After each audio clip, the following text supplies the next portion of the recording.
Hello, everybody. Welcome back to Tower Casuals, the Destiny podcast. I'm one of your hosts, Corey Derrigan. Alongside me, as always, is my ghost, my airship. I don't know.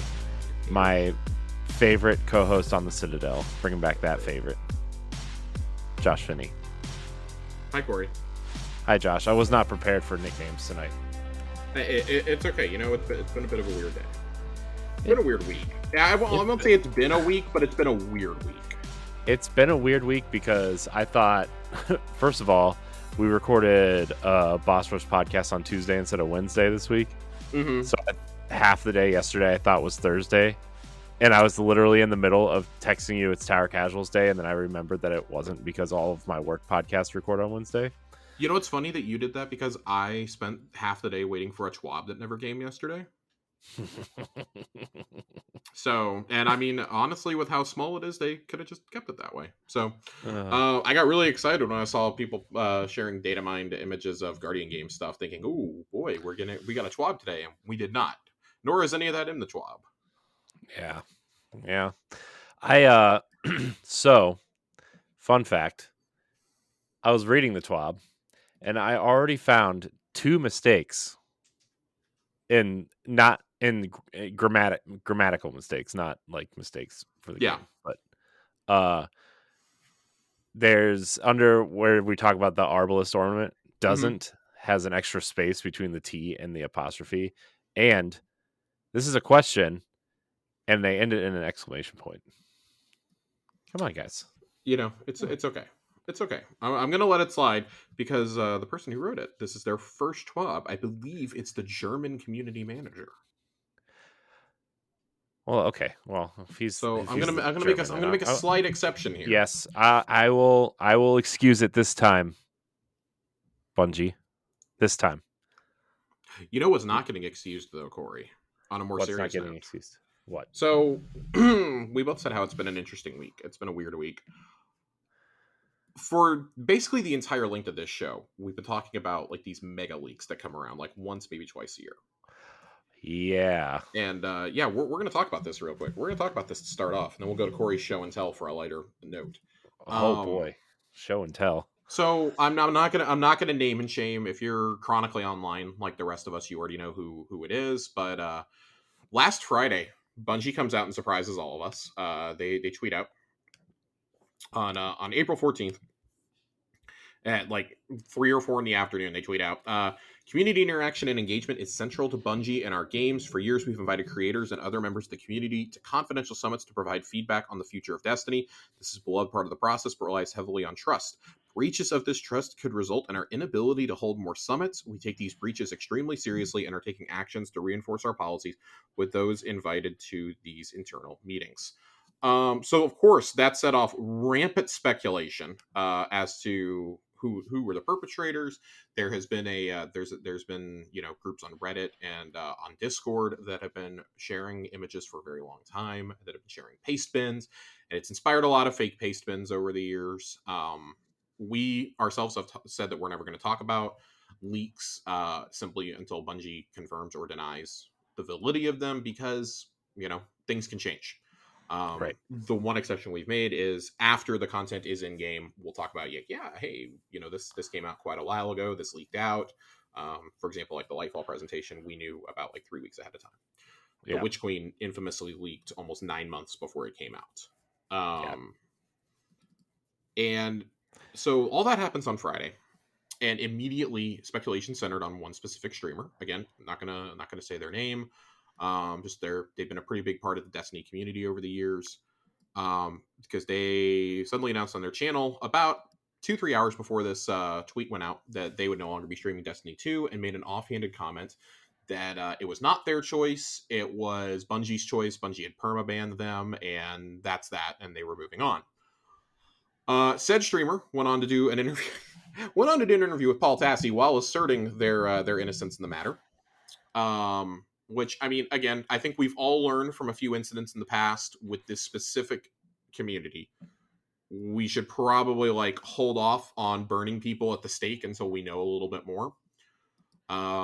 And a lot of That's not content how the creators, internet works. that's not how the internet works at all, Corey. You're absolutely right.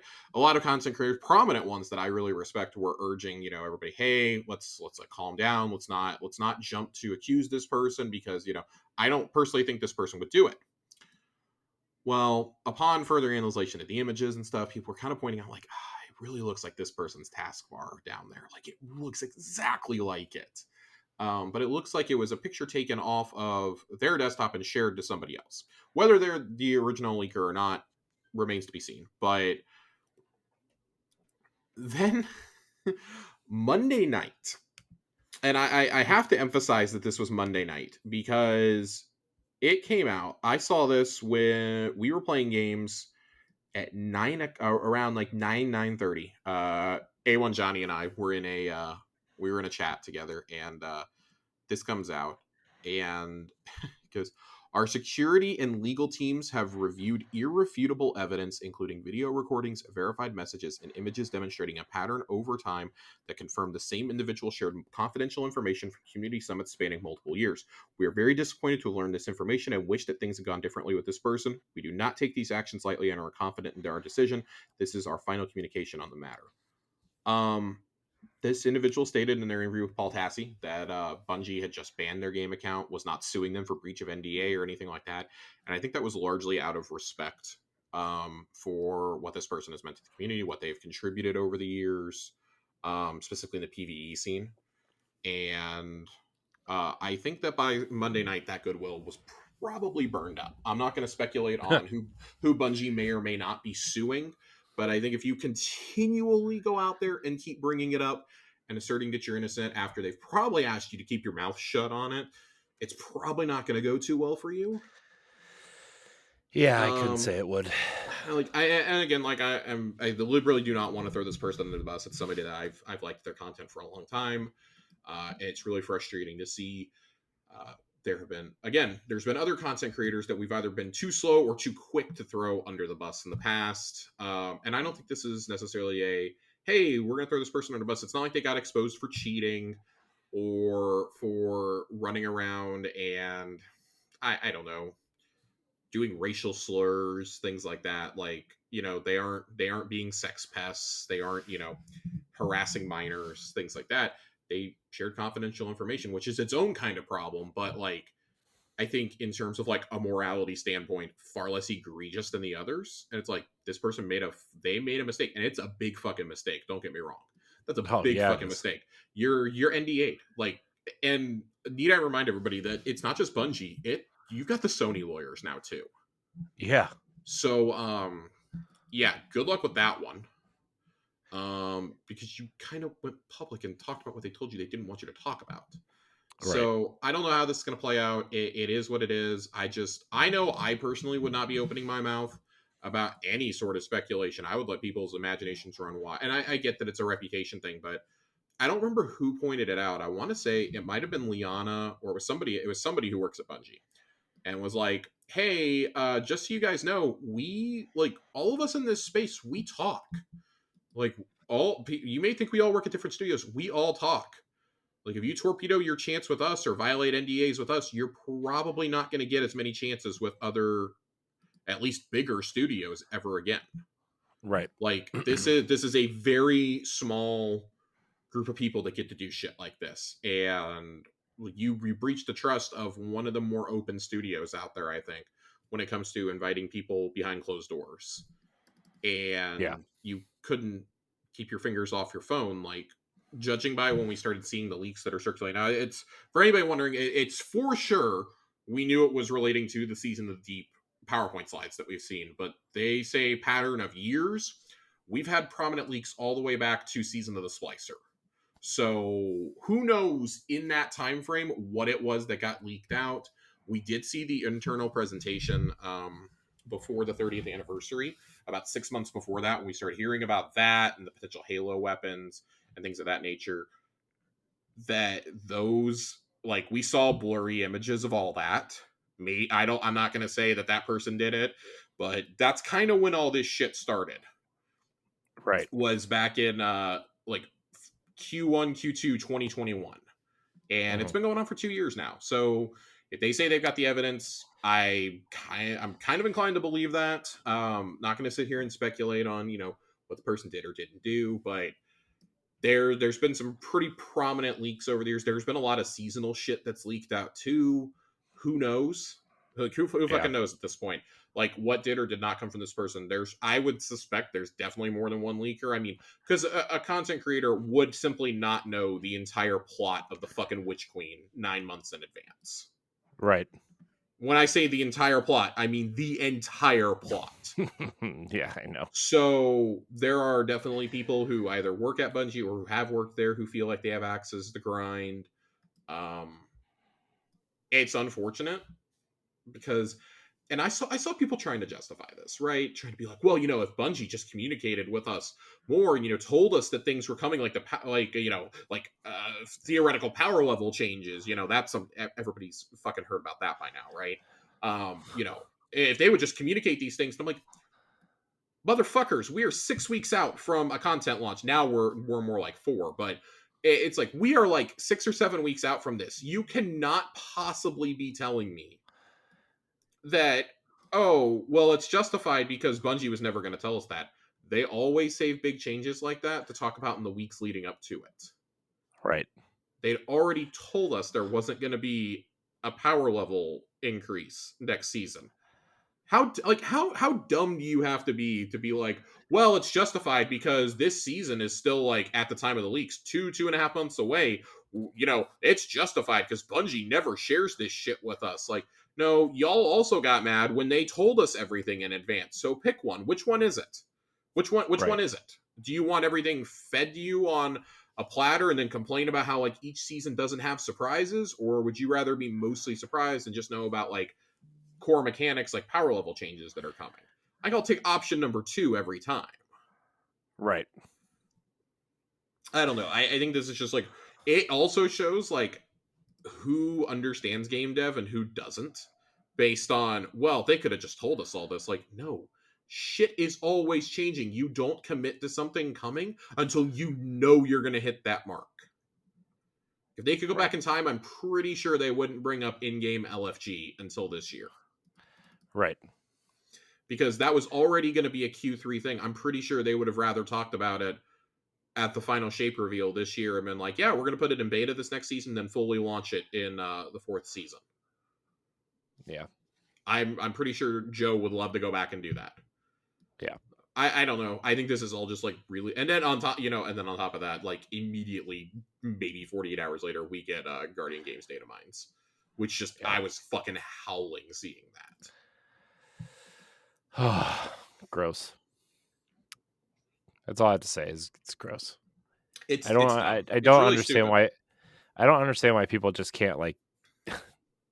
And I know this is silly to say in 2023, but like, why can't people just respect the process? I mean, come on, like we've all heard about the Sixers. Trust the process, right? Trust the fucking process. I don't understand what did you get out of this? Like, your name wasn't attached to any of it. What the fuck did you get out of this by like seeing the community react to this shit like this instead of organically? Right. And I think we've all seen over the years how it leads to absolute meltdowns. Yep. Over things that haven't even come out yet. I mean, we've been seeing it for the last couple weeks over these Season of the Deep leaks. We saw it with the Lightfall ones. We saw it with the Witch Queen ones. Like, this community loves to get itself up in arms until something's actually in the game. They get to experience it. And they're like, hey, hot damn. That's actually a lot better than I thought it was going to be. Yeah, no shit. It's always better when you get to actually experience it rather than read a giant blob of text talking about it. Right. Man, it's very frustrating. God, people suck, man. Like, people fucking suck.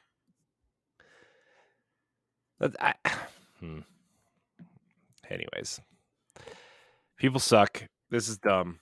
Here's the thing. I'm glad that they caught the person and did what they did, right?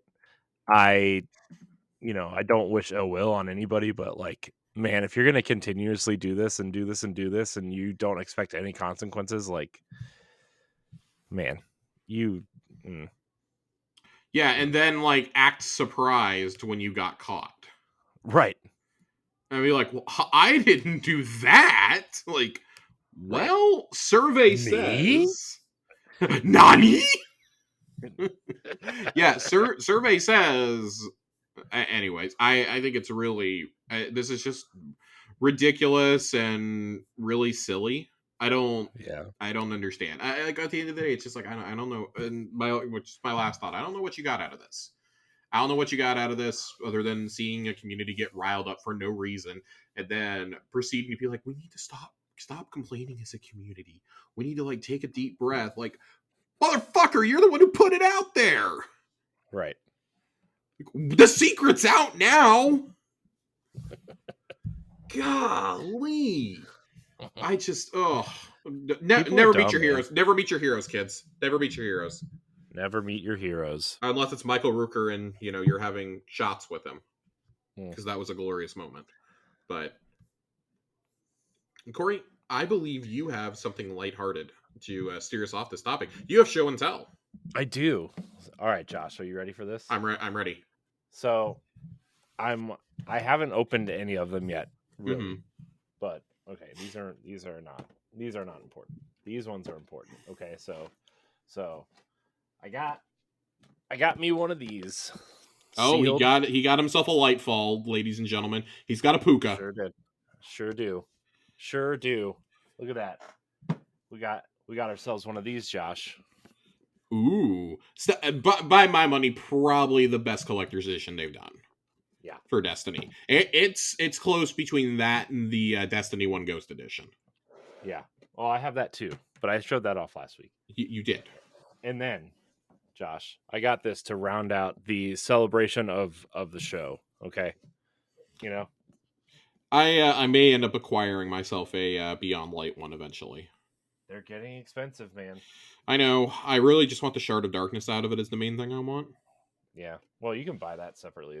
Those sell different. I'll probably get that, and I want to get that in the base Destiny 2 Collector's Edition with the Cabal box inside of it. This one? Yep. Or the one with the bag? Nope, that one. I had the chance to buy the one with the bag for like $50 for a couple of years off Amazon, and just kept deciding not to. Yeah, I mean, I got this when it came out, but I just I didn't feel like I needed the bag. No, I was very close to being done with Destiny altogether when Vanilla came out, and after I played Vanilla, I was like, oh man, I'm actually really glad I didn't buy a collector's edition this time. Yeah. How the turntables turn, Corey. I know. So here's the thing, though. Anybody out there that listens, if you are looking to get rid of a Shadowkeep collector's edition, if you're one of them lucky people who bought one, my DMs are open. We'll talk. Just saying.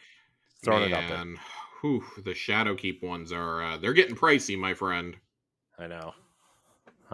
It's I'm not jazzed about it. You want to know other things I'm not like super jazzed about? What aren't you jazzed about, Josh?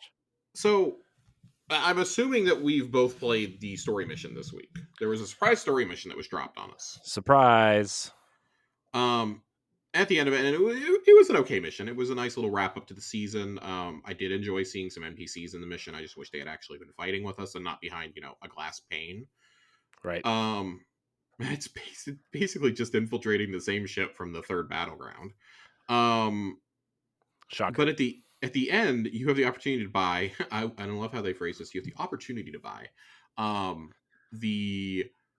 There's a ship model in Bungie Rewards, and it's Amanda Holliday's ship. Supposedly, it's the one that we always see her fly. Yeah. It is not, in fact, the exotic ship that is given to you at the end of the quest, which looks nothing like this. It's very Tex Machina themed, the ship that you get. But you can buy her ship, and I didn't know it was in there until people started tagging me, and they were like, "Oh my god, Josh, are you going to get this?" And Nerd was like, "Yep, he's opening his wallet right now. There you go." And I thought about it. I looked at this, and I was like, this actually looks kind of nice shaped. Then I looked at the price, and I was like, absolutely not. 125 buckaroos for this thing. I know. And I'm like, man, I bought that Vex Caliber weapon plaque for half of this. Yeah. And that was limited to 3,000. this stuff is getting expensive, man. It's getting expensive, and it's like, but I like that they keep doing so many things, because I am getting to the point though where, like, if they don't start reducing the shipping costs on some of the smaller shit, I don't know how much more I'm going to be buying. Yeah. It's to the point where, like, with like the books, for example, I'll gladly wait an extra month or two and get them off Amazon for $10 less and free shipping. Hmm. Yeah. I look at this and I was like, I saw a lot of people being like, "Oh, I think that's kind of cool," and I'm like, "It is cool." And then I remember that I have the Mega Blocks Destiny One ship out in my Oh yeah. living room, and I'm like, "Yeah, no, I don't think I need this. I think I'll pass. I'm good. I'm good. I bought the Vex Caliber plaque not even a week ago." Right. So, and that won't even come in until like close to Christmas time. So I'm like, I'm okay. I just bought a couple seal pins. I'm gonna have another one or two at the end of this season to get. Still waiting on several. I'm good. I'm gonna hold off on this one. Yeah. I'm I'm uh, I'm not. gonna I'm. I'm gonna pass I'm respectfully. not. I'm not gonna get this. My heart now lies with the 12-inch statues, and I will get those as they Yeah. come. So that's the thing, is the 12-inch statues have definitely gotten me too. Like, I really Hmm. want the Varix one. Yeah. I've Oh, already I told got you, it. if they make a Mithrax, it's game over for me. Oh yeah. No, that's an instant. I Mithrax think is I'm gonna. I think I'm skipping the Shax one though, because I already have the original like posable Shax. that was really good quality for the price. Yeah. Him and the Saladin, those were both good quality.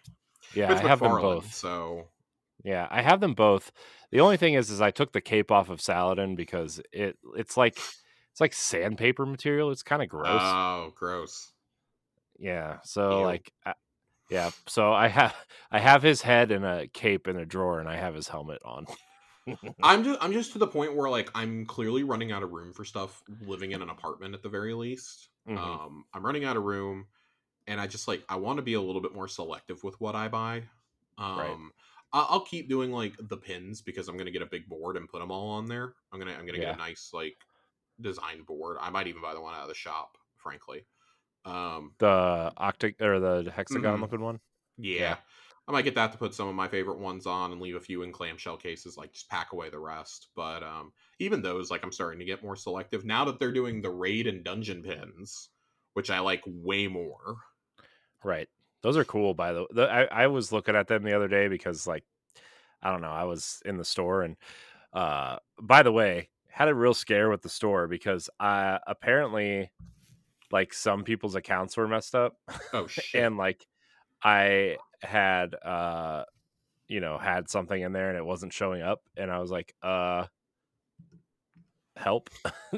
And they're like, oh, it should be fixed now, it's fine, but it still didn't show up. It's still not showing up that I have ever ordered anything from the Bungie store. Yeah, that's concerning. So but I mean, I haven't nothing's gone missing. So, that's good. But yeah, it was like I can't track anything. I can't see what I've ordered in the past. This is scary. Yeah, that's not great when some of us have like a couple $100 tied up in them. Right. I'm to the point where, like, I'm glad I bought the Gallarhorn when I did, but looking back on it, like, if I go back and do that purchase again, I probably wouldn't have done it. Not that it's not a good quality; it's actually really good quality. It's just that was a lot of money for something that, like, I don't know if I want to like mount in an apartment. Yeah. Yeah, but if Um, you ever get a house or like somewhere bigger to live, that's going to look cool somewhere, I you know know? it is. It's just like I'm also to the point where, like, I'm running out of space for like big cool shit. Yeah. Like, my needler lives up on top of a shelf because mercifully it came with a stand. I really Right. wish the Gallarhorn would have come with a stand. I would 100% have that up right now. Yeah. But like, I have a Titan shield on my wall. I have a couple I have three lightsabers already. Well, two of them are mine. One is my girlfriend's. She wants to I make one this year when she goes to Disneyland, and then I've already announced my plans to buy the dark saber regardless of her plans. yeah. So I really want the Titan shield, but it's expensive now. I'm very happy that we bought it for $20 on clearance Yeah, when we it's did. like it's like If 10 I could times go that back much. in time, I would have bought. We didn't have the money, but I would have 100% borrowed money from somebody. to buy the Gallarhorn, which was also on clearance at the same time. Yeah. That we also had no room for. I would have done that. I would have rather had the McFarlane Gallarhorn over the Nerf one, personally. Yeah. Yeah, but I mean, that's cooler. I mean, the That real one. sucker that sucker was fucking heavy. Well, yeah, but it's gonna be. Yeah. It's a rocket launcher. What do you want? What do you want from it? Corey, we have a little bit tonight on the docket for the TWAB. Yeah, we do. We should probably do the We TWAB. should probably do the TWAB. Oh, cool. When I rebooted my computer, like half my windows disappeared. Shocker. Oh, so excited. Yeah, I tend to open up like lore corners and stuff in an incognito tab, and they disappeared on me. So I'm gonna have to search for those here in just a moment while we're answering questions. I'll take a look for those, but not too much in the TWAB again this week. We probably got one more short week next week in terms of TWABs, and then we should start getting a lot of information about the new season. Probably nothing about the dungeon, but definitely stuff about the new season coming up. I'm very excited for how good this Arbalest ornament looks. It's pretty cool. This looks fucking awesome. This looks very dope. Yeah, it's pretty. It looks better than I thought it was going to, frankly, even based off of the concept art that we have or had. With the launch of Season 21, the Arbalest ornament is being released, the first ever community voted weapon ornament. And Stellar this State was Logic like a year ago, this. wasn't it? We voted on this a long time ago. Yeah, like a year ago, right? That was. I mean, they told us it was going to take several seasons, so they expected it would be midway through this year before we saw it. Yeah, but and by the way, you're gonna have to pay silver for this bad boy. It will be available in the Eververse store. But I'm happy to support something like this because I think it's really cool that it was designed by the community. Yeah. I want to talk about this new one though. So we have another exotic ornament to vote on. Oh boy. So same deal as last time. They've already chosen an artist. They're ready to go. So the chosen weapons you can pick from: Izanagi's Burden, Witherhoard, and Thunderlord, each of which have like 4 ornaments already, easily. I mean, Witherhoard's going to win, just straight up. Oh yeah. And it's a shame because I think Witherhoard and Izzy's both have such cool ornaments already. I think they both have multiple, and I mean, like Witherhoard already looks cool just in the base version, and then if you got so they had the white and gold one, I believe it was, if you got to rank 100 during Season of Arrivals. They have the Hive Rune one, which by my money, is one of the coolest ornaments in the whole game. I think they've had a red one in the past, and they've had another one. There's like 4 or 5 ornaments for this gun, and I'm not even joking. Yeah. Thunderlord had 2 when it first came out, and then they did a 3rd one down the line. And Izzy's has had, I think Izanagi's also had a couple when it first came out. And then it had that awesome one that makes it look like the fucking Buster Sword last year. It's just a big-ass sword in your hand. Yeah. Yeah. That was cool. So, I mean, so I'm gonna commit heresy here. I personally will not be voting for Witherhoard. I'm fucking tired of Witherhoard ornaments showing up in the shop. I get why it's on here. It's because it's like the most used exotic, and it's pretty essential to endgame builds. Yeah. But I'm gonna take a page out of our sometimes he's our favorite Titan, A1 Johnny's book, and I'm gonna be voting for Thunderlord personally. I know it's a lost cause. I know Witherhoard's gonna win, but I'm voting for the underdog here. I mean, I would vote for Thunderlord. I like Thunderlord. I'll vote for Thunderlord. I mean, Thunderlord has a place in the meta again. Thunderlord's great. Yeah. I mean, Thunderlord's great. I like Izzy's. I think both of those would be infinitely more fun choices than Witherhoard. But from a design perspective, there's few exotics in Destiny that I imagine are more fun to design for than Arbalest or Witherhoard. Yeah. So everybody enjoy your Witherhoard voting. That'll go live starting on April 20th. The community will vote through email. So tonight, we're recording tonight. The email should be going out sometime tonight. Yeah. Community will vote through email on which exotic to pick. Community artist creates 3 ornament concepts for the winning exotic weapon. Community votes on the favorite concept. The winning ornament goes into production and is released in game. We want to make sure to give our artists plenty of time to work, so it will take some time until we reveal them and the concepts. Once the community has picked the concept and it's ready to go into production, it's going to take a bit of time to get through the content pipeline. So we want to set the expectation up front that you should not expect to see the ornament in Destiny 2 until the final shape. We know that might seem like a long way out, but we're glad you get to be along for the ride on this one and be an important part of the process. I added in the word "be." It was definitely missing from that sentence. So I think that's actually, again, I'll always support this shit. I really wish that they would take some exotic armor, Starfire, that do not have ornaments and let us vote on those as well. Yeah, I think that would be a cool idea, like down the line, for us to get the vote on. Yeah, I do too. That'd be cool. Like, so here's my only thing when it comes to voting for stuff like this. So we vote for the Festival of the Lost Armor. We voted for like 3 years in a row now, and that's fine. That's fine and dandy. This is the second year in a row we voted for exotic weapons. Can we please, Bungie, I'm imploring you, please let us be part of choosing the next Guardian Games armor set, because I'm tired of getting fucking tracksuits. Also, is the Titan, like, do they have like a deal with Beats by Dre or something? Because I don't know, but if that Titan's helmet, so I can't tell because we haven't seen high res images of these, obviously. If that is, I'm now of 2 mindsets. One, if it is headphones, I'm buying the armor set just for the helmet, because you can't buy individual armor pieces for this fucking event for some reason. I'm buying it. I'm never taking that helmet off on my Titan ever. And if it's not headphones, I'll be infinitely disappointed in Bungie's choices, because I think that actually would have been really cool if like each of the classes had like a different type of like audio thing. Yeah, but it actually would be like kind of cool. Like, I don't know, Titans, like you can have them wearing them like that. Maybe like Warlocks are wearing them over their head, and like Hunters, I think it would be cool if you had them like around their neck. Yeah. I don't know. I think there's things you could have done. Like, the Warlocks would be assholes. They'd have like AirPods in their ears. It'd be so minuscule you wouldn't be able to notice. Or it'd be like the iPod is like slapped. It's their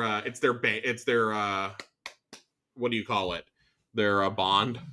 Right. It's a fucking a click wheel iPod on their arm. And like one of those arm pouches that people used to wear. Like that runners use. Yeah. That would be hilarious. That was just for you. Nerd Generalist might be the only one old enough here to remember. So be sure to harass him about that and get him a bag of Werther's originals. How old is Nerd Generalist? I don't know, but it's fun to tease him about how old he sounds. Listen, fair. Man, my guy can field an NBA starting 5 with a 6th man. Okay, that's fair. So it's all good. That's fair. Can we talk about like just real quick? Well, the TWAB literally has nothing in it. We can talk about whatever, Josh. This is a dead week. You know how silly it was that they had to come out because people noticed all these things that were like fucking broken in the game after the patch went live, and then Bungie had to come out the next day and be like, yo, so we forgot to put these in the patch notes. It's like, how did you forget? I kid you not, a dozen items in the patch notes. And these are like these are significant issues. Yeah. First, right off the bat, fixed an issue where the terminal overload chest could be looted multiple times for rewards and crafted weapon progress. Crafting progress now comes from the key chest and not the base chest. What the fuck? Who was it hurting?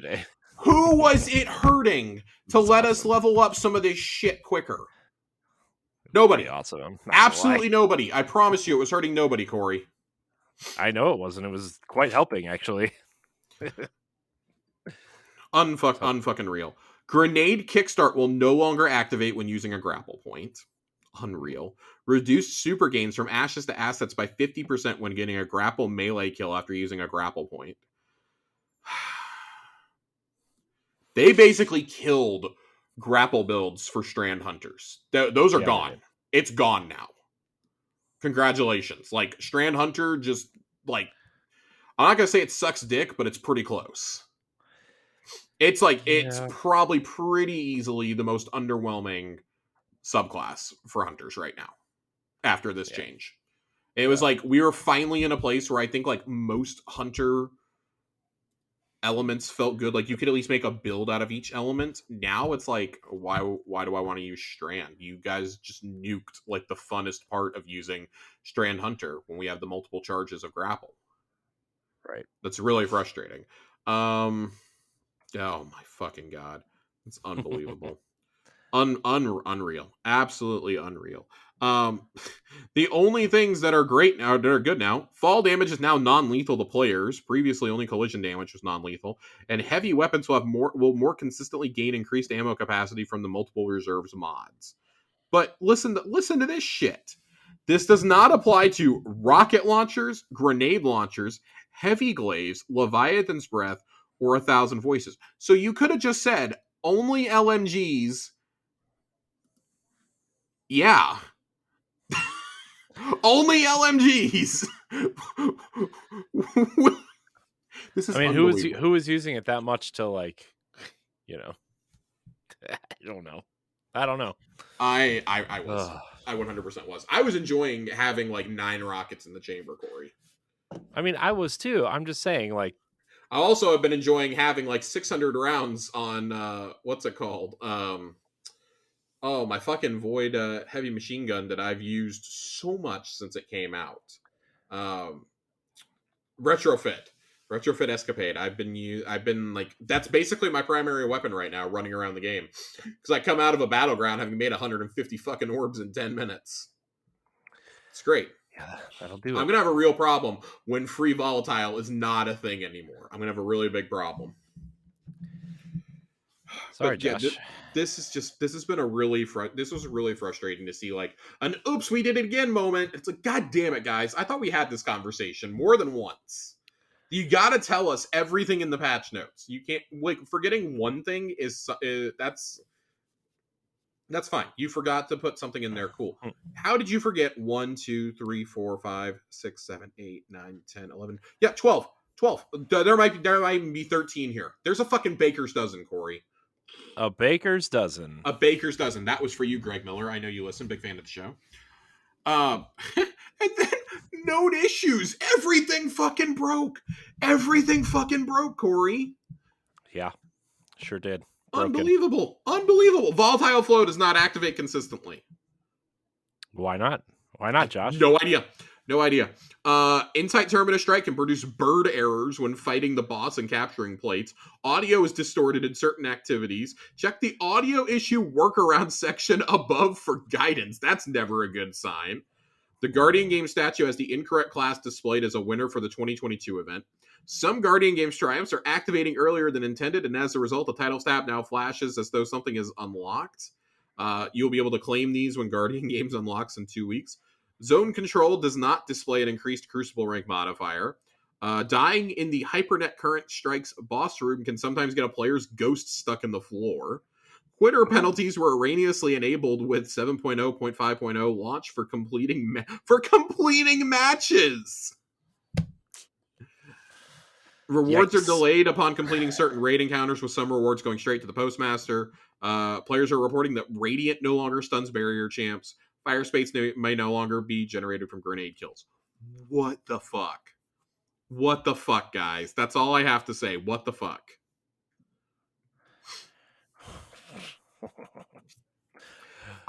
Just like literally everything broke, and I don't know what to say. I don't know what to say to this. This is actually crazy how much broke. Yeah. But I will say, auto rifles feel amazing in this game right now. After the patch on Tuesday, Rufus's Fury went from being like, damn, this is a really good weapon, to holy shit, this is meta, and they're gonna nerf this gun next season. Yeah. Like, levels of good. This is like Chroma Rush's heyday, but worse.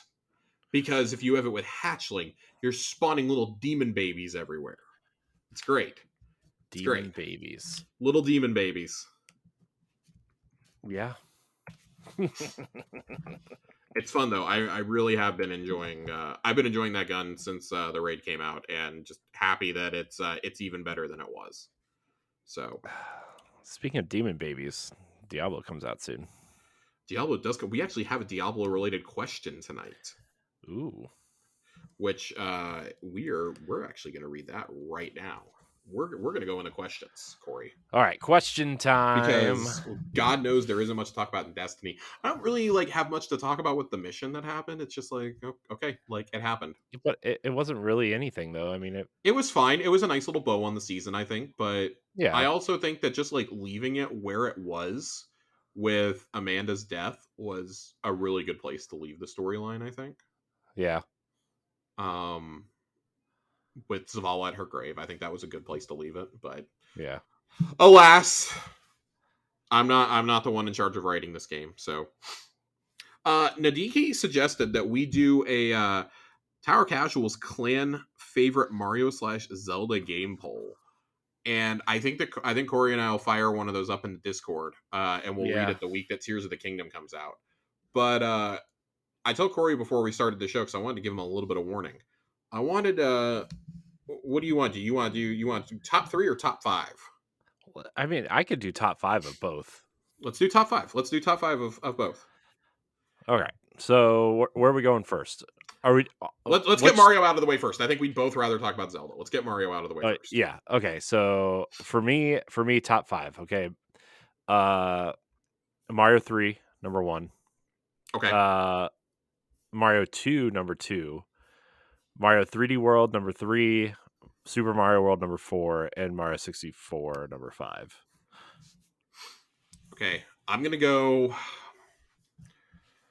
Ooh, this is actually harder than I thought it was gonna be. I'm gonna go Super Mario World 2 as my number 5.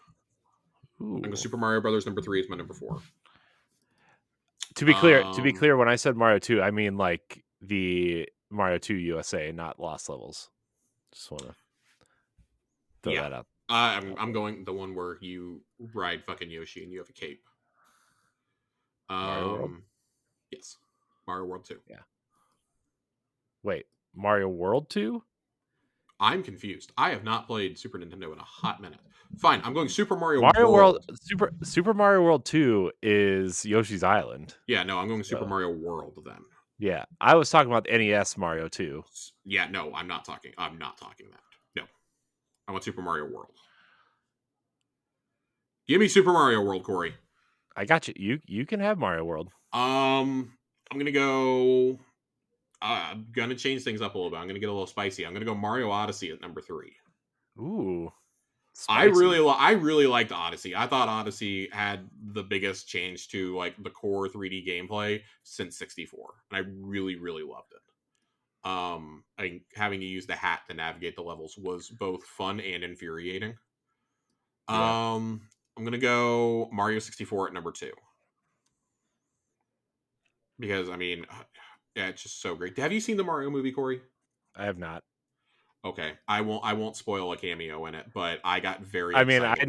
I know all the cameos. It's when King Bomb showed up, I shrieked. Chelsea was like, "What is wrong with you?" I was like, "It's King Bomb, dude. It's the first boss you beat in Mario 64. It's fucking great." What do you mean? Yeah, no, I really loved that. Him and King Boo both being there was great. And then I'm gonna go. Well, so yeah, we're just keeping this to like core Mario games. We're not like branching out. So we were branching out. Mario fucking Tennis is on this list. The OG Mario Tennis is on this list. We're doing platformers only. My number 1. This is not me necessarily saying this is the best one, but this is my personal favorite. Super Mario Sunshine, man. Mario Sunshine came out at a very important time in my life. I was not 10. I was 10 when that game came out. And I liked 64, but by the time I got a Nintendo 64 in like 1999, 2000-ish. So that game already felt a little dated to me personally. I know that's a wacky sentence to say. That felt a little dated even when I was a kid, though. Well, it's the fucking N64 controller. It's the fucking 64 controller. Yeah. Well, this might come up in our hot takes, but that's like the Final Fantasy 7 effect for me, right? Where like I didn't play Final Fantasy 7 until after I played 8, 9, and 10. So like it also felt pretty dated.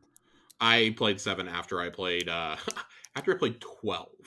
So yeah, it felt really dated for me. let's go top 5 Zeldas now. All right. Here we go, Josh. Are you ready? I'm ready for some of these scorching hot takes. Scorching hot takes. All right. So number 5, Majora's Mask. Okay. Number 5, Majora's Mask. Josh is choking. Oh no. I killed Josh with my hot take. Oh no. Oh no. Oh no.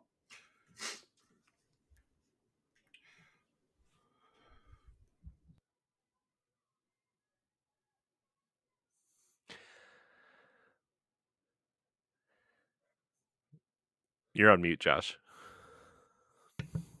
So I took a swig of beer right as I needed to sneeze. Beer just came out my fucking nose. That's not the best time to take a swig of anything. I didn't know I needed to sneeze when I took a drink, and as soon as I had the drink in and I started nodding my head, that triggered it. Holy shit! I literally almost spit beer out all over my computer. That's why I almost killed myself, so I didn't get beer all over my laptop that already doesn't like me.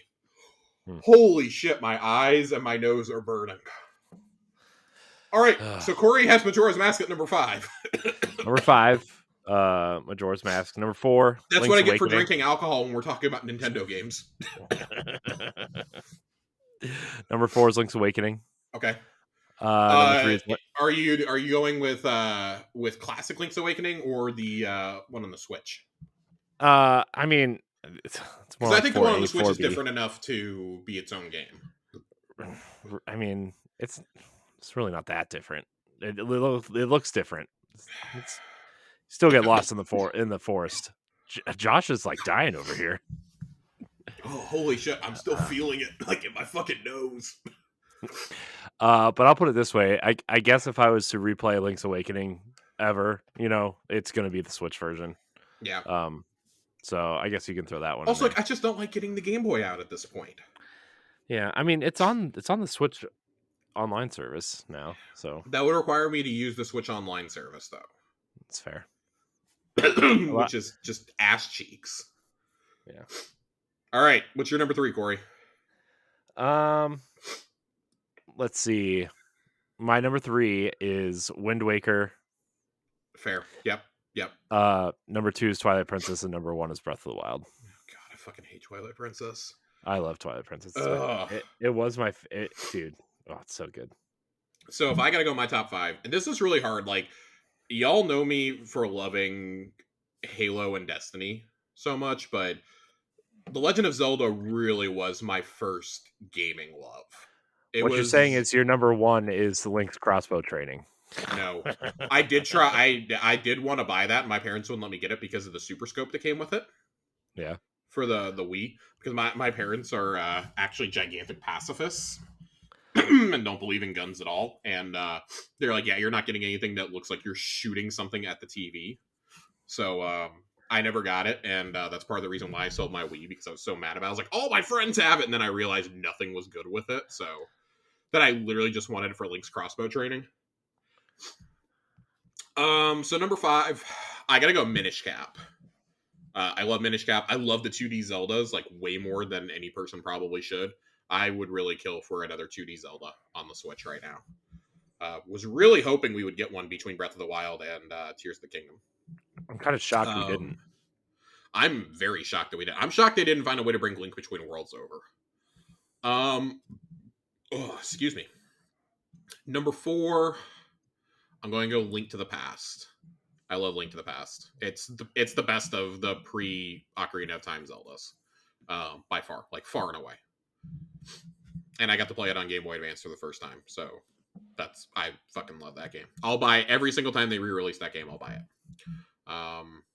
Number 3, I'm gonna go Ocarina of Time here. It's really cliche, but it's a classic. It's harder to find a game that defines the 90s more than Ocarina of Time did.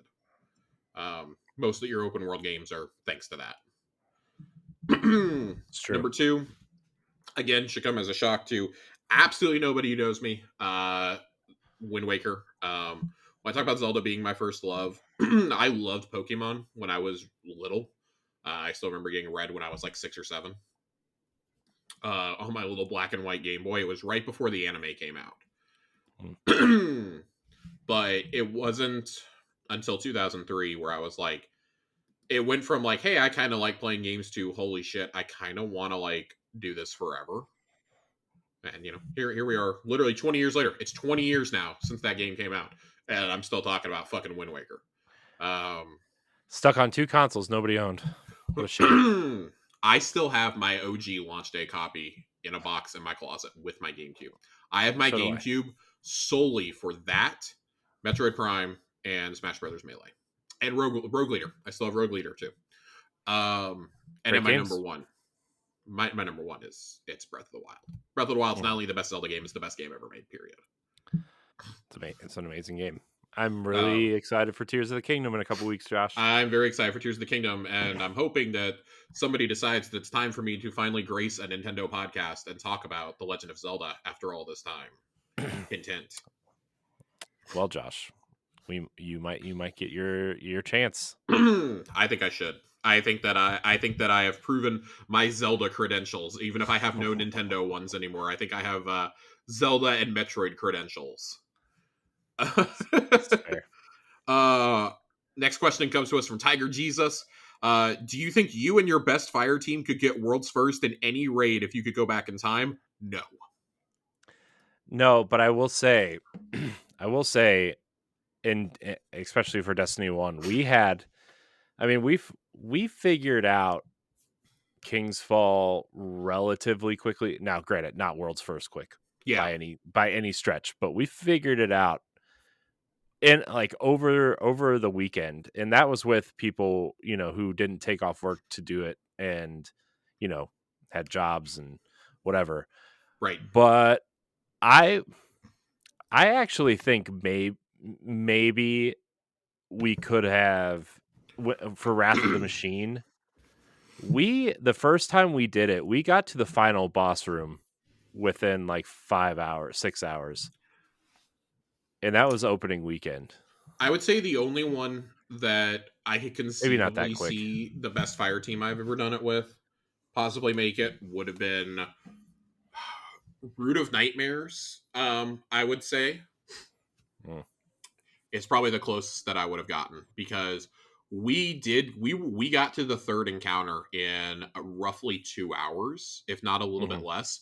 We got so hung up on the third encounter because, as we've come to find out now, we were doing what is now the challenge for that encounter on day one, because we overthought it and were completely convinced that that's how we had to do it. So we spent hours fucking up on that encounter and getting frustrated. If we had known what we know now, I think we could. I don't know if we get world's first, but I think we finished probably in like the top, I don't know, 300-400 teams. We would have made it to Nezarec with a lot of other people. I'll put it that way. And then, I mean, again, if we know what we know now in Nezarec, I would say, again, we weren't on a world's first pace, but we probably could have done it. We did the first encounter on like the third or fourth try. The second encounter, we just kept getting hung up on that second platform. And then, you guys know about my woes in the jumping puzzle. So I was hasty to say no, but I would say we could have done like really, really fucking good. Yeah, I think. I mean, I feel like the people I used to play with, we could have been close if we like were on our quote unquote regular Destiny training regimen from back then. Like, I mean, fair. You talk about how you grind now. That's how we were grinding plus and Taken King up through like halfway through Wrath of the Machine, like that last year, right? We had King's Fall down to like 40 minutes. Yeah. Because we were just so in sync with each other and knew exactly what we were doing, right? And we were doing Wrath of the Machine, and like I think the fastest we did Wrath of the Machine was like 39 minutes or something ridiculous. Yeah. Granted, that's a small raid, but still. Small raid. Yeah. Our next question comes to us from... Shit, my screen just went off. From Ronnie. Ronnie's got a couple questions tonight. He starts off going, I'm really impressed with how the Adept raid weapon upgrade system works. Do you think it will be standard going forward and not retroactive, or will they add in older raid Adepts as we progress this year? Um, I think it's absolutely. I think this is the beginning of what the standard is. I still don't think it's quite where they want it to be, but I think it's the solution you get right now. I personally need to go get an Adept weapon out of Root of Nightmares to play with the system myself. I still think it's a little silly. You have to unlock the pattern before you can do anything, though. I think that's a little silly. Yeah. I think a red border Adept should give you like 2 or 3 times the progress, personally, if you extract that pattern, because it's that much more challenging to get. Especially if you get it out of the challenge, it's that much more difficult to get. I think that older raid Adepts, so if you think about other raids that have Adepts, it's Vault of Glass, King's Fall, and Vow of the Disciple. I do think that they're going to bring it to those 3 as well. And there's been a lot of talk about another raid getting a revamp this year. I think Bungie themselves may have even said it, that we're getting another raid with, I think it was in the state of the game that another raid will get an older one. If I had to guess, whenever they rework either Garden or Last Wish, they will probably add Adept into that also. That would require them, I don't know, because they already have the challenge already rotates, so they would just have to tie it to that. I could see them doing that, but that may be too much to ask when they're already gonna have to do new perk pools for those guns. I would say it's a virtual guarantee that you'll get this in at least Vow of the Disciple and King's Fall, though, within the next 12 to 18 months. And then will they do this to regular raid weapons we can craft later on? TBD. I think that the raids would have to be a lot more challenging rather than the gimme raid that is Root of Nightmares. Because I think right now it's just way too easy to go in and pound out that or a Deepstone Crypt or something like that. Like, I think it's too easy to go in there and be able to do that. I don't know if they're going to give us that much freedom on non-Adept weapons. And that's something that's probably better suited to keep on Adept, or even like if they introduced Adept weapons to dungeons. I think it would be like a good system for those. They aren't going to let you craft Nightfall weapons, but if you could just do it on those 2 things, on the pinnacle PvE experience, I think that would be something worth doing. Yeah.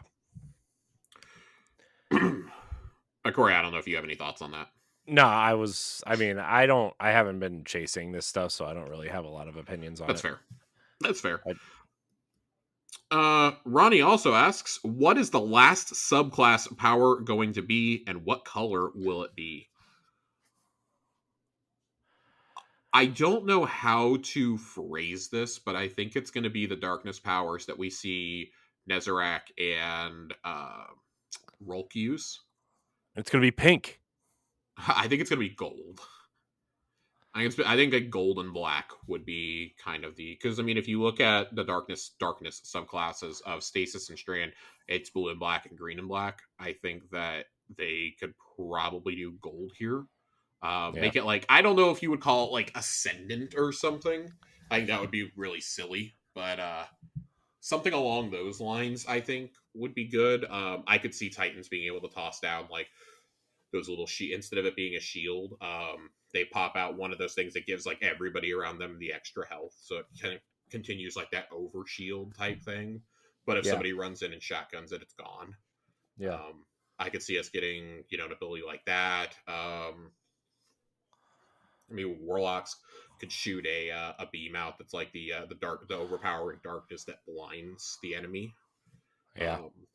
I would probably break PvP if I came out with my full idea, but I think something along those lines is definitely something that we're gonna play with in Final Shape. Yeah, I mean, I could definitely see something like that. I could also, I don't know. I still think the finals. Did they ever say we're getting another subclass, or are they just? I mean, we don't know yet. We won't know until August.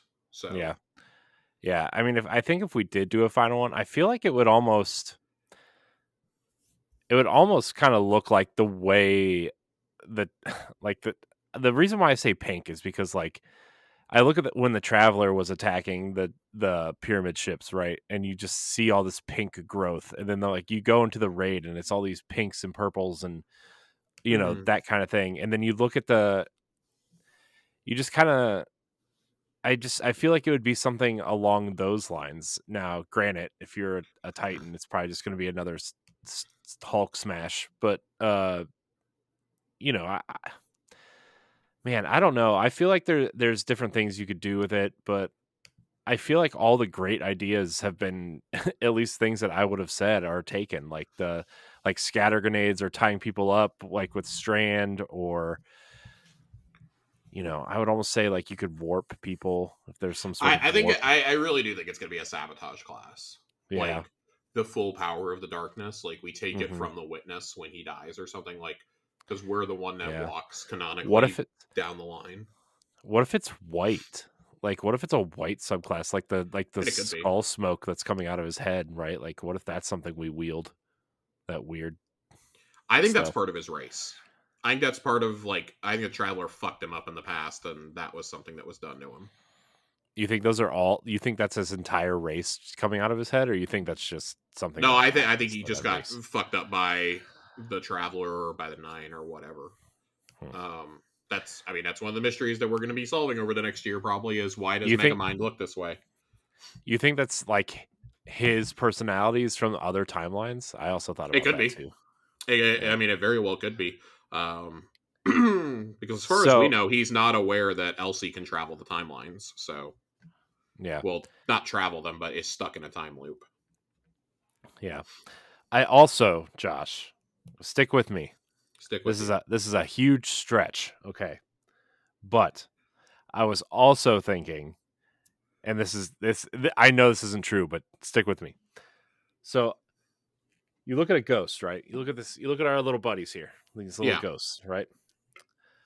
What if the traveler is just the eye of a ghost, right? And we kind of already saw them make the shape of Sagira, right?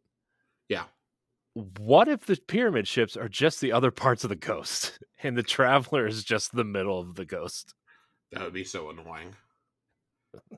I and would that's hate the that final so shape, much.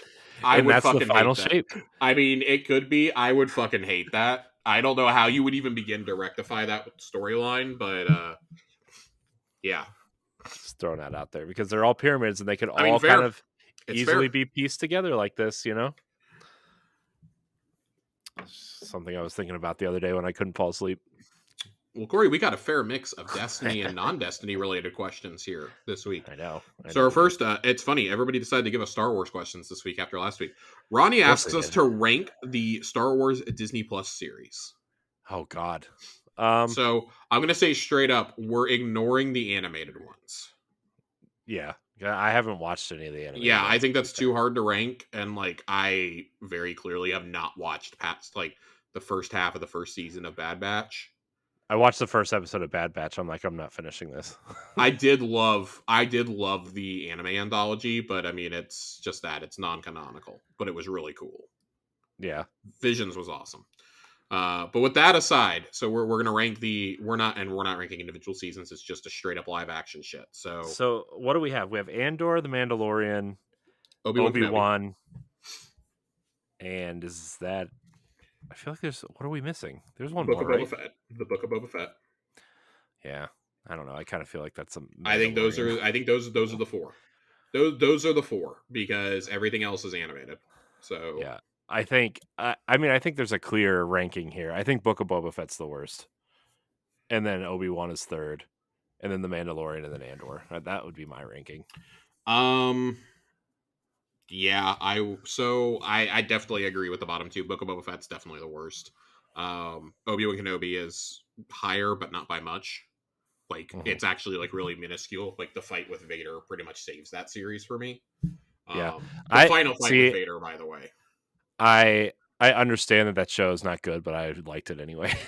I mean, I think that's kind of where most of us were. Like Book of Boba Fett is just straight up bad, with the exception of the episodes that Mando is in. It gave me plenty of moments I really loved, like Boba riding the Rancor in was awesome. Yeah. Him and Mando fighting back to back was awesome. Getting the sheriff back was cool. Like kind of doing a whole little Dirty Dozen mission. The random aside to like Luke Skywalker training Grogu was really weird, and like Ahsoka being there was even weirder. Yeah. And had Um, no like impact on the story really going forward because Grogu just Yeah. spoilers, I guess, if you haven't watched this third season of The Mandalorian, but it goes back clearly. Yeah. Um, Surprise. Much wow. Big Shocking. if true.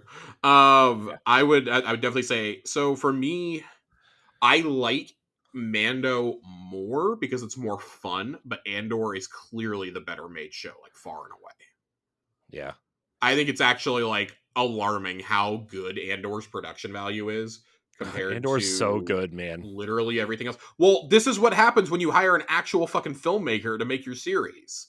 Like, listen, I love Jon Favreau, but when's the last time Jon Favreau directed something that was not a CG fest? It was fucking Swingers in 1996, okay? Still a That's the fun last movie. time he did something that wasn't filled with CG. I mean, Swingers. you're not That's wrong. the last time he did it.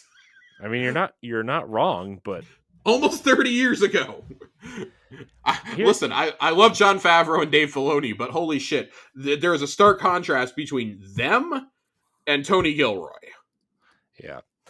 Also, like Rogue One is clearly the best movie that since Disney took over. Disagree, but I understand where you're going. And I mean, It's the second coming best off for that, me. So. coming off that is with Andor is Well, having I mean, the same team it's funny. involved, He's right? not So credited as the director for Rogue One, but he absolutely saved that fucking movie. yeah, He 100% saved it. I'm really happy we're getting another season of Andor. I saw the leaked trailer for Star Wars Celebration and got very excited.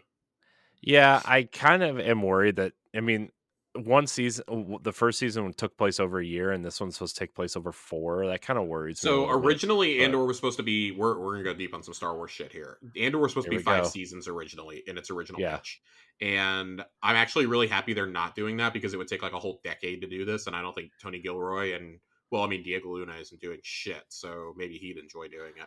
But I think it could have been 3. I think it could have been 3, but I also think like this show is probably really expensive to make.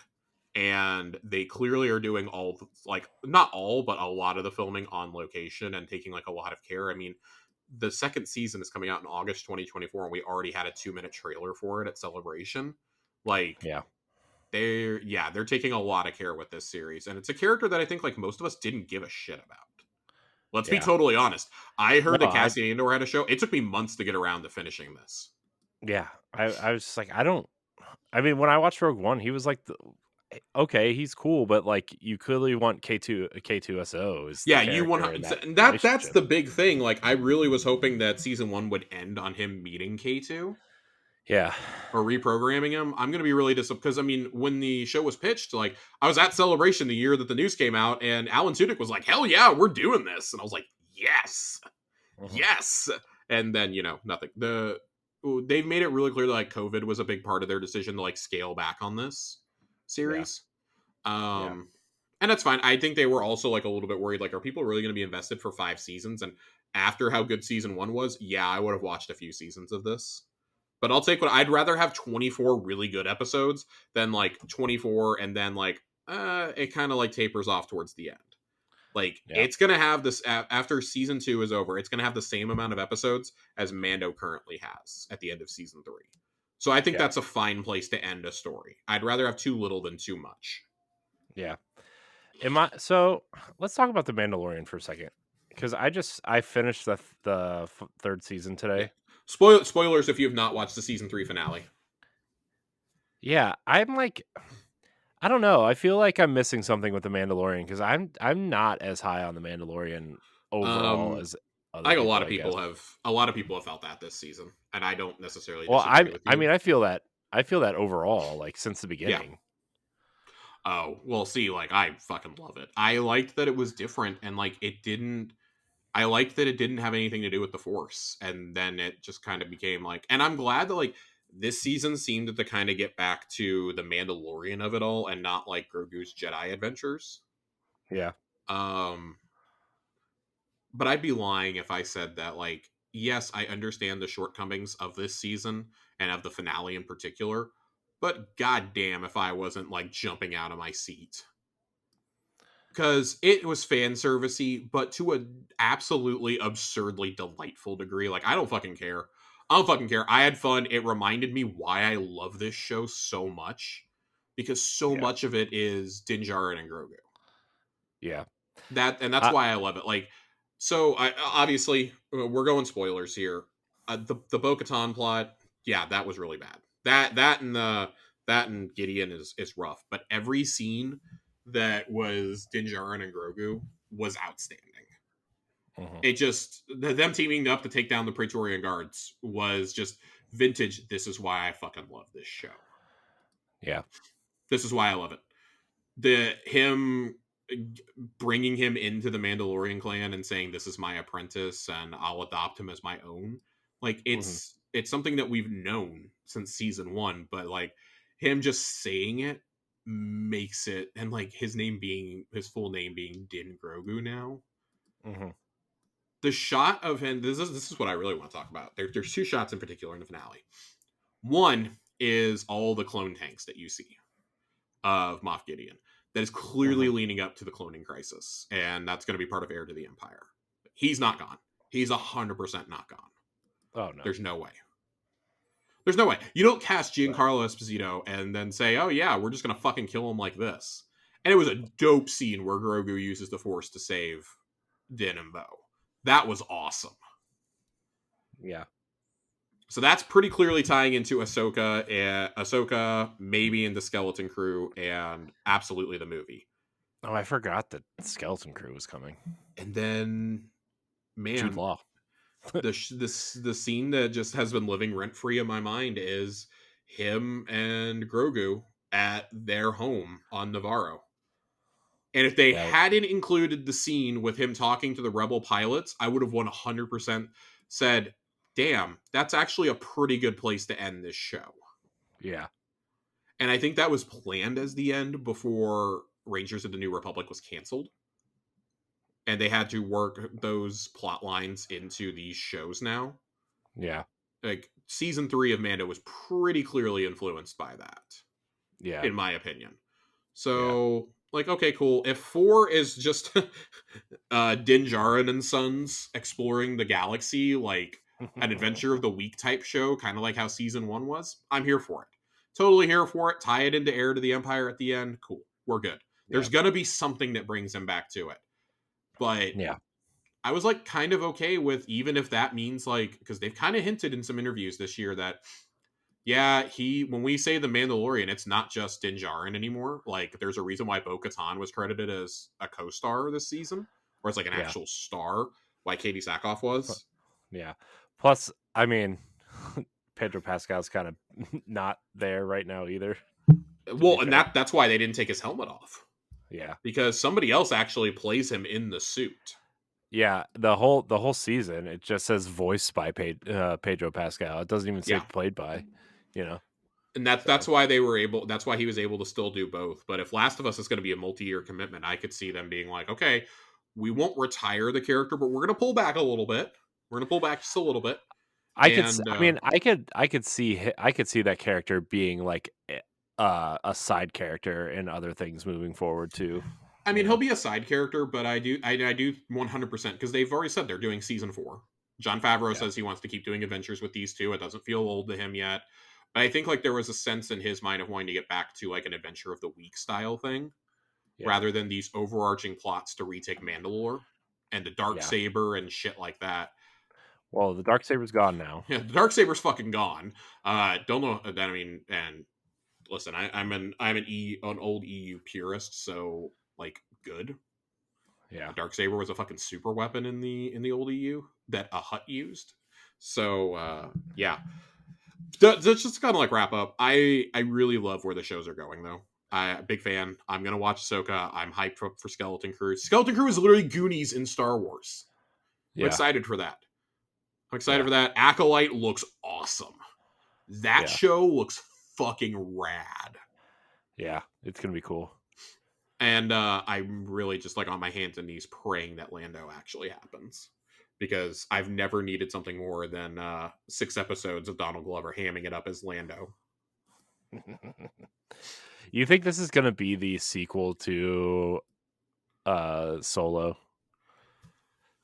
Maybe. I mean, there's no way you don't get Alden Ehrenreich back for at least an episode in it. There's no way. Yeah. I could see him being in there.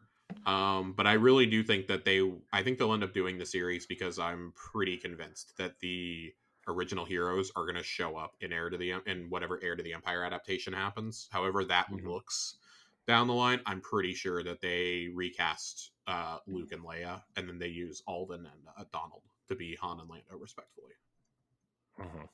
I'm like 99% certain. But Corey, we have other questions to move on to. I know we could talk about Star Wars. We could, but we have another Star Wars question. Yeah. Jiggly Panda asks Jiggly Panda. Do you think we'll see Ezra in the Ahsoka show, or will he only be mentioned? He's 100% in this fucking show. He's absolutely in this show. Want to know? Yeah, the actor who's playing him in live action literally confirmed that he's in the show. Yeah. It's the guy that played Aladdin in the live action Aladdin movie. It is not. It is not. It is not. Nope. He was fan cast and he was campaigning for the part. It is not him.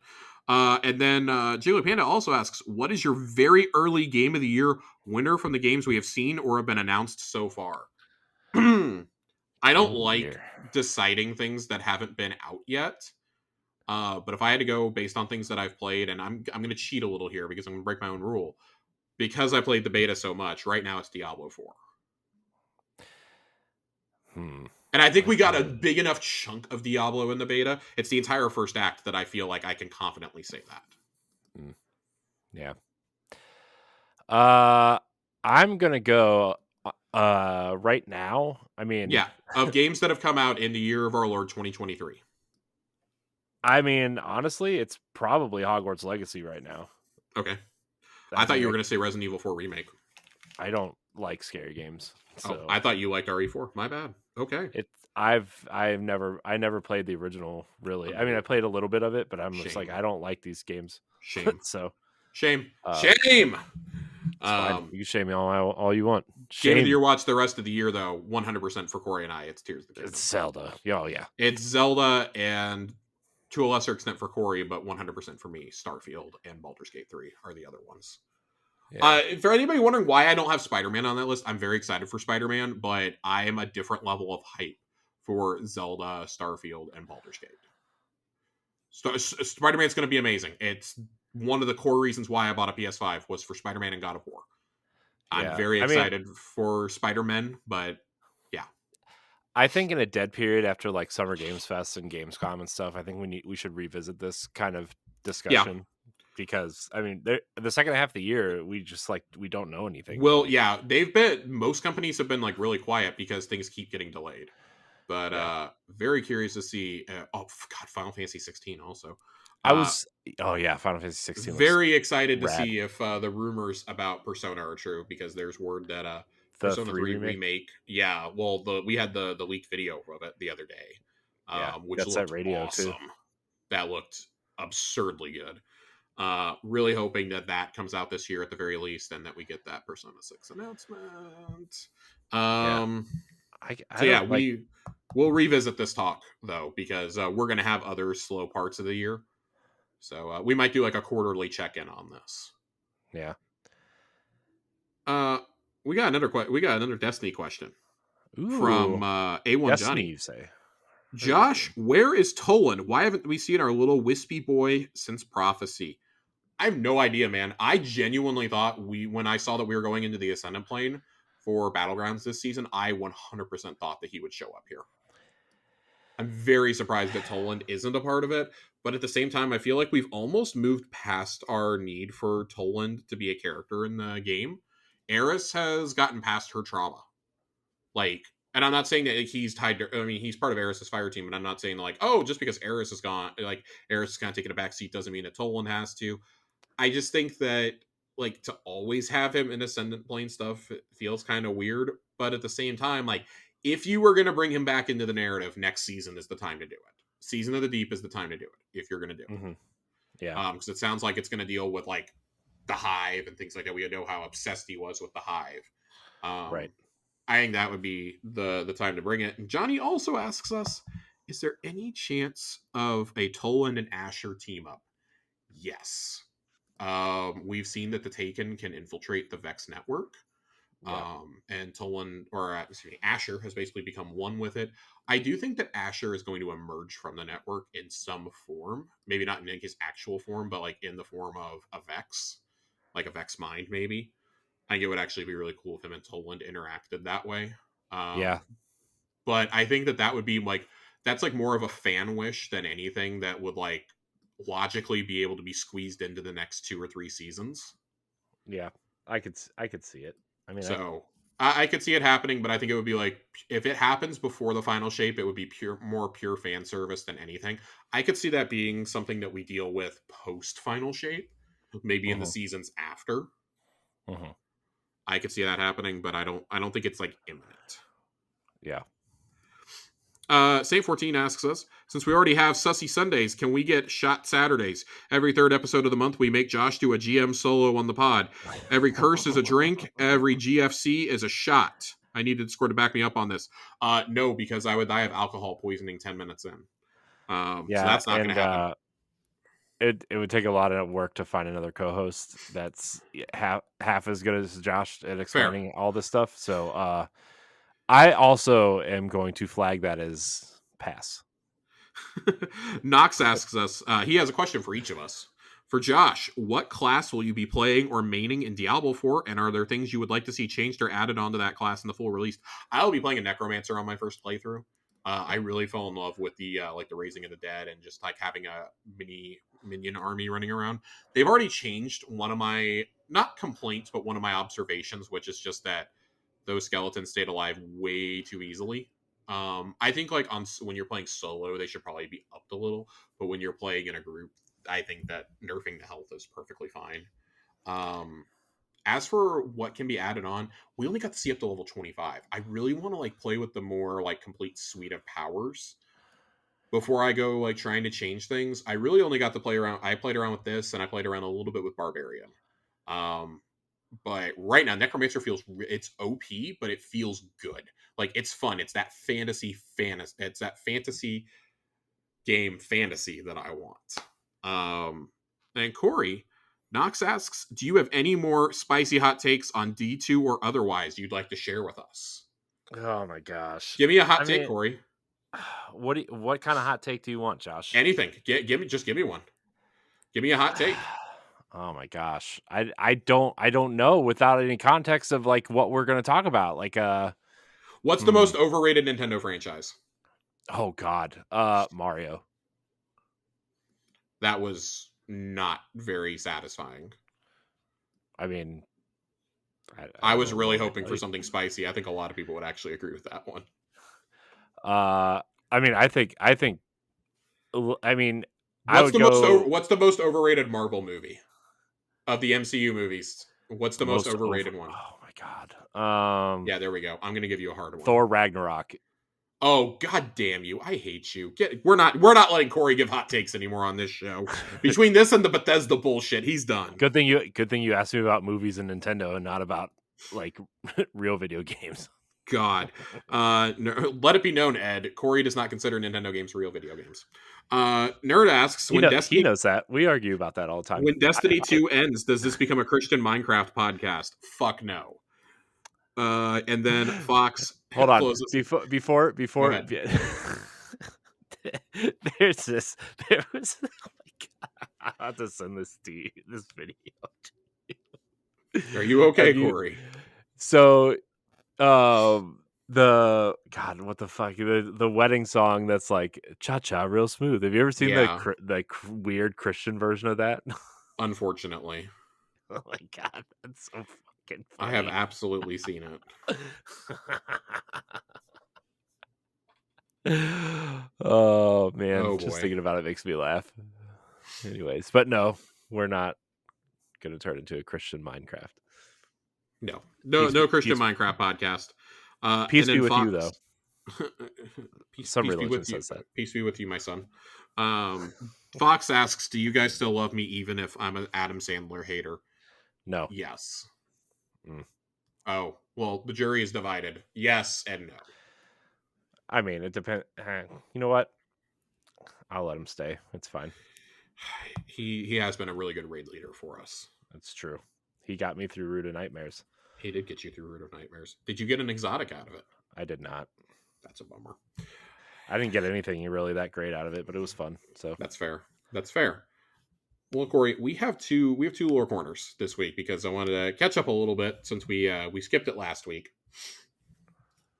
We got two pieces let's here, do it.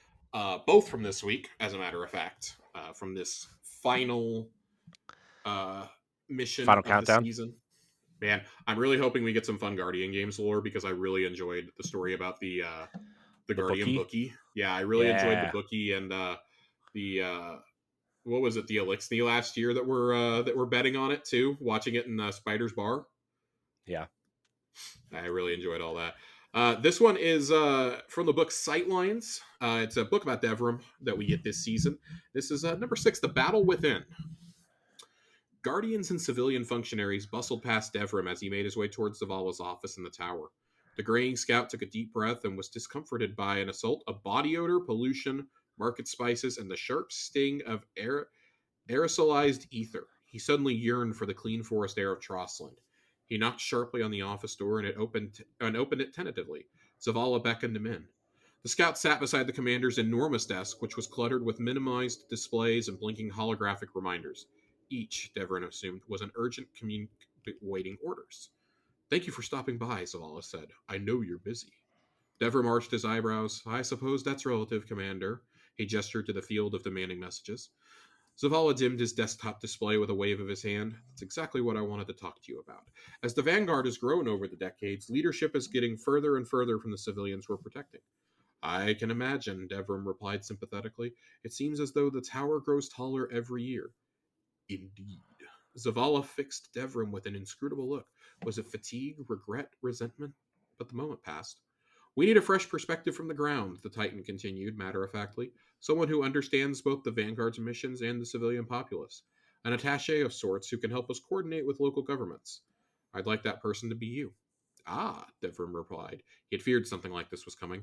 Mark would be thrilled. He's been hounding me to get out of the field. Then perhaps it's time.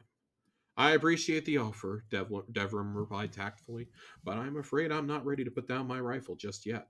My knees aren't what they once were, but with age becomes clarity. I used to think working recon made me reclusive, but now I rather believe it's the other way around. What you're describing is public relations, the scout continued, and I couldn't imagine anyone less qualified than myself. I understand, but recon is risky work, Zavala objected. The longer you're in the field, the greater the chance that something will go wrong.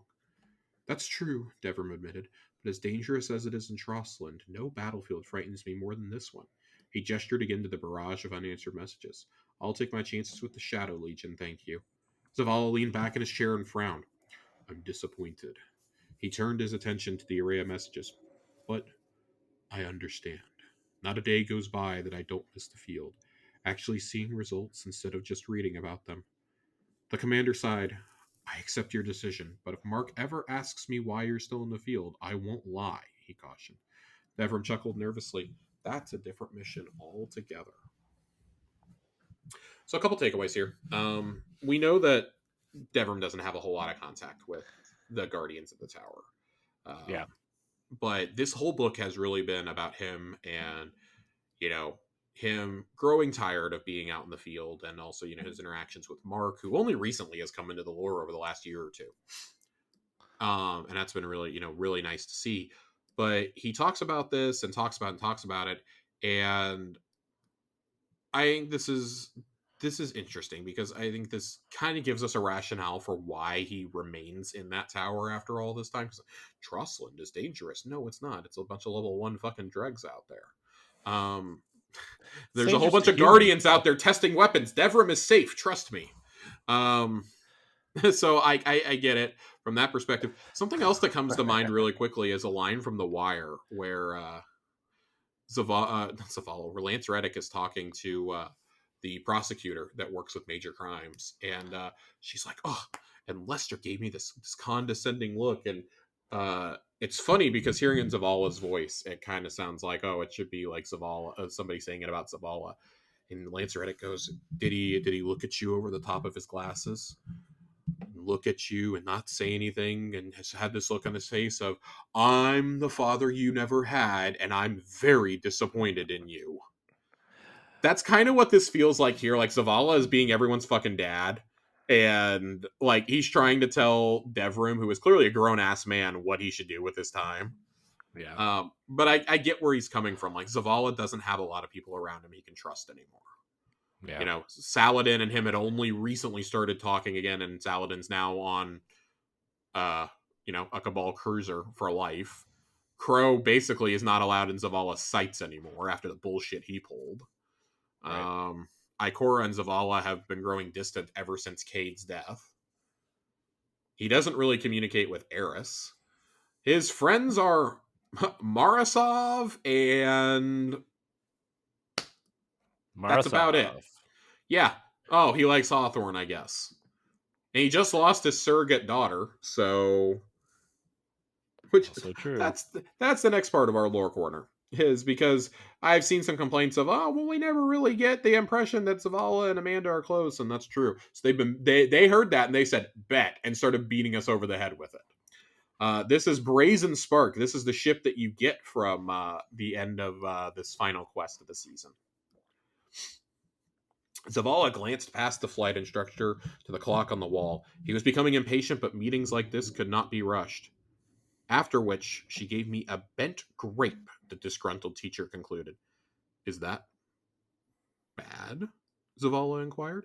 It sure ain't good, a teenage Amanda Holiday piped up. She was slouched in her chair next to Zavala, her lank hair hanging over her eyes. You see, the flight instructor stood, his face turning red. This young lady's disrespectful attitude is a danger to herself, her teammates, and her aircraft. Amanda rolled her eyes. Zavala frowned at the young charge. Thank you for bringing this to my attention. It will be dealt with.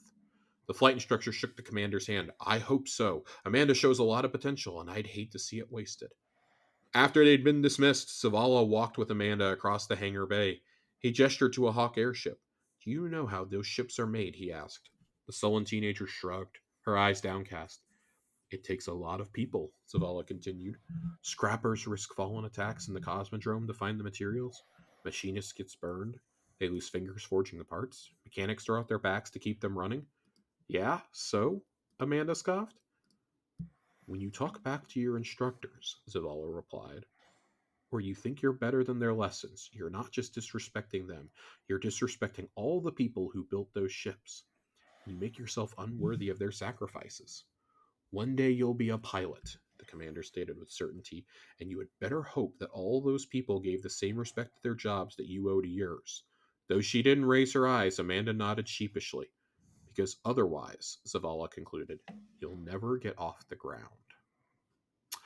I'm the father you never had, and I'm very disappointed in you. That's all I take away from this. But no, really, it is nice to see that they've really come full circle with the we've talked about the Destiny 2 teaser trailer that shows Zavala coming to the city, building the city and stuff, and eventually Amanda Holiday coming to the city. And we all kind of drew that conclusion. We're like, oh, that's a nice little Easter egg. And it's like, oh no, shit, that was actually real. Yeah. And this was, obviously years after Sophia and Hakeem died. And it's kind of the first time I think Zavala allowed himself to care about another person, and took her under his wing. And now he's had to watch her die also, while knowing that he is immortal. Yeah. It really feels like this year is going to take a toll on Zavala. Like when we get lore like this, and I think getting lore entries like this just makes the loss of Lance even harder, I think, to process through the lens of a game, because it's like, well, shit, like I'm reading this in his voice. Right. And that's a problem. That's a problem. Yeah, the more and more this stuff is happening to Zavala, the more and more I'm like, I feel like Zavala is done after the final shape. Like, I think so too. I think at the very least they're going to retire the character. I don't know if he'll get. I think they were setting it up for a death. I think now it's just going to be like, we're going to retire the character so that we can leave him in game in the tower. Mm-hmm. But especially if they move to a Destiny 3, that makes it easier, I think, to cut the cord. Like, Yeah. he'll live on forever in D2. Yeah. I did see a theory that if Zavala dies, Amanda will come back as a Titan and take over, and Crow, Amanda, and who's the other one? Somebody Ikora. else. Yeah. Well, The problem there'll is be we basically. don't have another warlock running around. That's the Yeah. problem. Yeah. I mean, the thing is like there's going to be a new Vanguard, and it's going to be Amanda, Crow, and someone else, right? That's the idea. Man, Somebody was pitching. I would low key kind of hate that. I'm not gonna Yeah. lie. Yeah. I think it would be really unearned. I think the person that it would feel earned for would be. I can't believe I'm going to say these words. I think it would be Hawthorne. It would feel earned because we have the Guardian Games lore for her, obviously, where she Hmm. competes as a Titan, and that her and Zavala are seen to like actually have somewhat of a relationship after the Destiny 2 campaign. Like, they get along really well. And I'm not saying like relationship as in like they're fucking, but they're getting No, along good. they're Like she's an saving honorary that for Titan. Keitel. Oh, dude, space rhinos, man. Yeah. But I also don't think that like the Vanguard is going to exist in the traditional sense after the Light and Dark saga is over. Hmm. I think that we're just like we're kind of past that. We're back to the old consensus of things. Yeah. I don't think there necessarily needs to be like a representative of each class anymore. There probably still will be, and I could see like I think Ikora will still be the one to do that. That would be Yeah. a way to keep her on Earth and not travel Hmm. with you. If Yeah. she doesn't outright just retire after everything, But Yeah. again, it leads to the problem of there's not another warlock right now, unless like I don't know, Ido comes back as a warlock or something, or God Yeah. forbid, Aramis. Well, we kind of came up with the other a couple weeks ago, maybe it was last week, I don't remember, but like where they start creating like a universe council instead of just guardians, right? Like Kaido would be involved, Mithrax maybe, or Ido. Like you get some a representative from the different races to be part of the decision making now too, right? Yeah, I mean, you'll 100% get that. I think that you've got Mara representing the Awoken, obviously. I think Crow can speak for the Hunters. Anna Bray can speak for, some of the scientists. There's plenty of people who can speak up, I think. Hmm. Um, I'd like to see something like that, but I also, I'm still a pretty firm believer that until they prove me wrong, we're leaving this solar system after Final Shape. Yeah. Jesus, I don't know if you can hear that. It is raining hard outside right now. I do not hear it, but I believe it. That's good. This is like the third rainstorm that we've had this evening.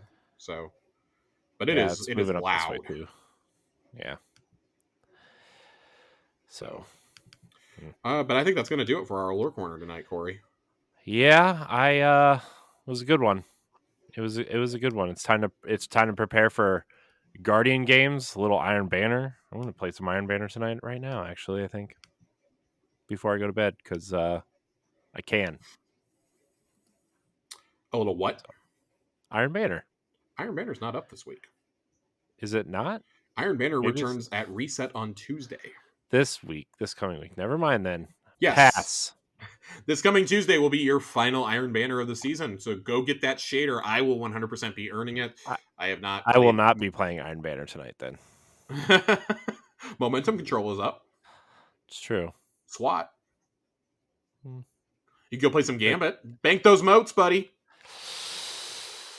Anyway, I will be playing some Tiny Tina's Wonderlands. I've been really enjoying that. Been playing with our friend Ray. It's been a lot of fun. Nice.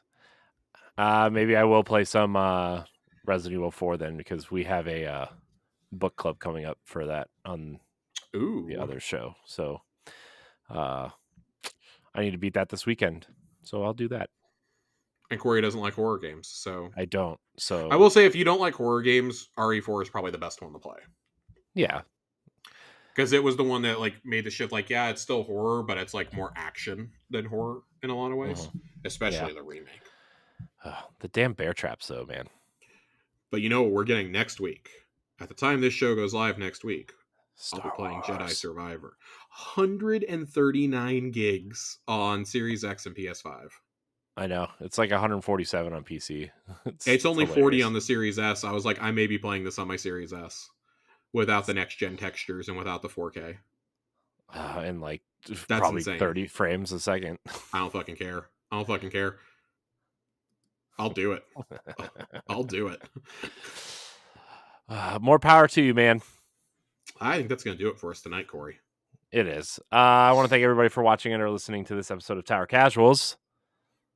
Remember, you can follow us at Tower Casuals. Join the Discord with me and Josh. Josh, where can we find you? The Discord. You can find me in the Discord. I'm Finn in the Discord. You guys can still find me on Twitter for right now, at Josh_Finn. But I'm using it more and more sparingly these days. To complain about the Mavericks. Oh my god, no! The Mavericks season is fucking over. I'm done. I'm watching hockey and baseball now because those teams can actually win in Dallas after so many years. So no, we got the NFL draft coming up. There's still playoff basketball to be played. Got to see if Draymond Green steps on anybody else's chest. Cavs, man. Got to see the Cavs beat the shit out of the Knicks. I don't know. That first game was rough. I'm an honorary Cavs fan. I believe in Donovan Mitchell. At least in this first round, I believe in him. I don't know about beyond that, but I believe in him for the first round for the sole purpose of beating the Knicks and Rick Brunson. Yeah, well, we'll see. We'll see. The thing is, we don't have a wing. We don't have a 3-man, a decent 3-man. Karis LeVert's fine. You guys could have had Tim Hardaway Jr. Could have, but we would have had to give up too much. But instead, we're going to package him with a first-round pick to get someone good. Yeah. Hey, listen, at least if nothing else, you can take away that Donovan Mitchell is probably going to get first-team All-NBA over Luka Doncic. I mean, that's Which great, makes me really sad, but... I'm just really tired of every single person in Cleveland saying, we should get LeBron back. Why? He's already going to do the one-day contract with you guys at the end. He's going into the Hall of Fame as a Cav. If he hadn't brought you the title, then I would see the argument. Yeah. But he brought you, like, other than the Mavericks title, probably the greatest title of, like, the last 30 years. Right. But like, I'm really biased when it comes to the Mavs, obviously. Dirk won that title by himself. Look, man, I live in a town where everybody still thinks Bernie Kosar is the greatest thing that ever happened to the Browns. So Jesus Christ. Do they still believe in Tim Couch, too? No, but he is on the Ultimate Cleveland Sports Show. Oh, my God. Every Monday. God, get me out of here, Corey. Get me out of here. I can't do this. You can find me at I am Corey HD on Twitter and Instagram. You can find me on my other podcasts if you want. You can go look them up. I want to thank everybody for watching and or listening. And yeah, you almost saw me die on camera. I did. Josh, by the way, we'll talk about it after the show. Okay. All right. Well, goodbye, everybody. Bye.